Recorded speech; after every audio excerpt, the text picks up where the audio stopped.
Ahmed Bayram, the media advisor for the Norwegian Refugee Council in the Middle East.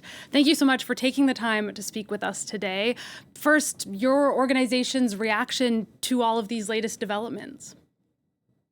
The reaction is really the same. Civilians have to pay the price of this brutal conflict. Of course, relief that hostages are now reunited with their families, but we think that the manner that has been conducted is over the top. Really, I think there's a shortcut to that. A shortcut that is called a ceasefire deal, which, I think last night's events and yesterday's events have proven that is, needed more than ever before for the sake of the hostages and for the sake of the civilians who are paying the price on a daily basis. So I hope that, yesterday's events will wake the world up. Really, we need that wake-up call now from all, those involved to reach a deal. And has your organization been in contact with any of the people who were in that area where this operation took place? And what have you heard from them, if so?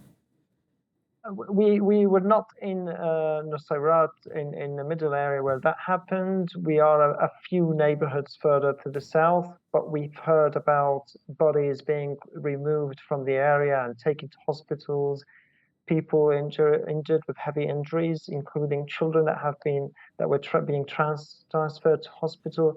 I think it's just horrendous, but also goes to show that there's no safe space left in Gaza anymore. This is one of the most overcrowded refugee camps and refugee areas. Displaced on top of refugee populations live there. That has been, attacked, and according to numbers now, we're talking about hundreds of people who have been killed or injured. But again, this is not a one-off.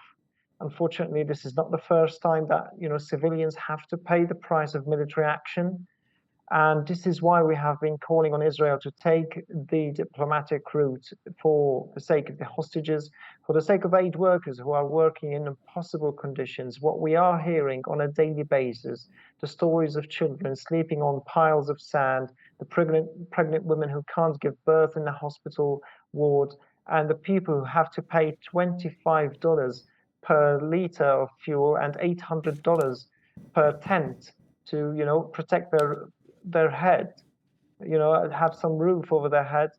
It's just, I think, just goes to show the total, the sheer devastation that these families and these people have to go through on a daily basis. Meanwhile, the temporary pier that was built by the U.S. to deliver aid is said to be back up and running after it had been damaged. Could you just give us an update maybe on the latest level of humanitarian aid that's currently reaching Gaza? I mean, in terms of aid, there's very, very little. Obviously, we're talking about the land crossings that have been closed. Rafah has been closed all this time for over a month now.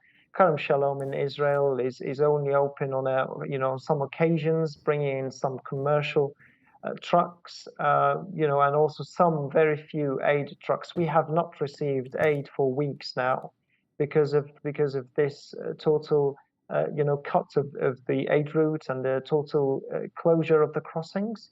And I think the clock is ticking now, and we have been seeing children with skeletal, really, children who are losing and wasting, and who are losing more and more weight, in danger of really death by starvation. I hope we reach a deal. We're all exhausted, to be honest. Aid crews on the ground are exhausted. They are afraid, they are scared, they are disappointed that the world has not found a way to prioritize really humanity over politics, and humanity over arms and over more deaths, really, which is the case now in Gaza. All right, Ahmed Bayram, thank you again so much for taking the time to speak with us today. That was Ahmed Bayram, the media advisor for the Norwegian Refugee Council in the Middle East.